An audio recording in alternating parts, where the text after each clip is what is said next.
Указом из Москвы в 2021 году с репертуара был снят спектакль Стерлитамакского государственного башкирского драматического театра «Сказ о Кисябеке», где рассказывалась история 18 века, основанная на реальных событиях. Кисябека Байрасова – башкирская женщина, жившая, согласно архивным данным, в 1679-1739 годах.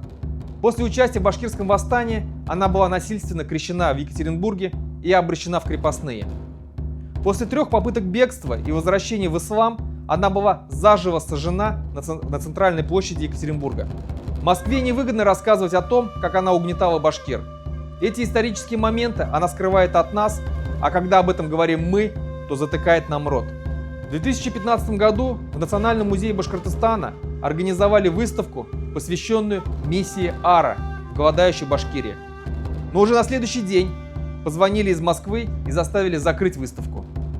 Подпишись на «Свободный Башкортостан».